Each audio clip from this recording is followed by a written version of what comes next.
Rising operating costs have considerably impacted airlines globally, and now the UK-based Virgin Atlantic has revealed their outlook for 2023, alongside their 2022 financial results, indicating at least for this year that they won't turn profits in a bleak revelation.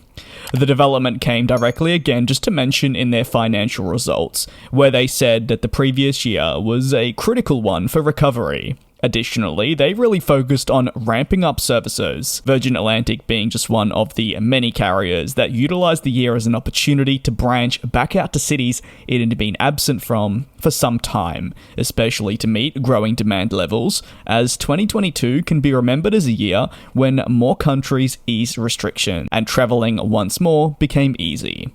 Virgin Atlantic reported revenues of £2.9 billion, this being 98% of 2019's revenues, or you could just say 2% shy of pre-pandemic levels. It showcases how close they truly were, at least on that front. Meanwhile, there was a loss of £206 million before tax, off the back of 2020 and 2021's poor performance, heavily though dictated by the effects of the pandemic. Virgin Atlantic said that they completed the first year of their ambition to become the most loved travel company and sustainably profitable. Whether they'll be able to achieve this in the 4-year plan that they've outlined remains to be seen. The CEO of Virgin Atlantic said that 2022 was Virgin Atlantic's year of recovery and ramp up, where we reached new heights. While we ended the year well, it began with a new strain of the pandemic, and aviation was faced with the return of restrictions. Thankfully, through the collective efforts of the industry, it was possible that travel could return, resulting in the removal of remaining restrictions. The devastating conflict in Ukraine dramatically affected fuel and energy prices. In parallel, inflation caused a cost of living crisis, particularly felt by UK consumers, as energy prices skyrocketed. These were all ultimately factors that hurt Virgin Atlantic, but really the broader industry in different manners.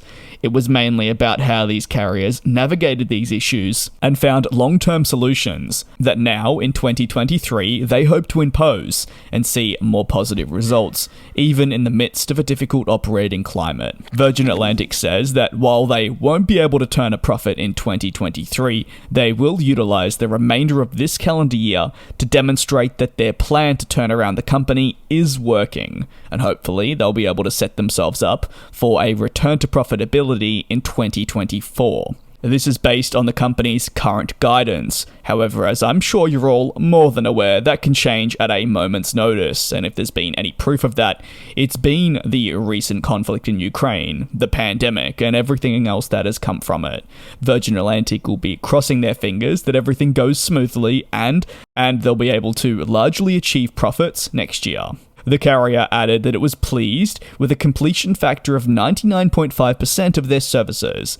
This was even despite circumstances that could have primarily impacted their flying fleet, such as those capacity constraints seen at London Heathrow throughout the year. If you have any thoughts, you're more than welcome to drop them down below in the comments. Until then though, we'll see what unfolds for Virgin Atlantic for the remainder of this year, as it seems to be once more a rebuilding year. Thanks, and I'll see you next time.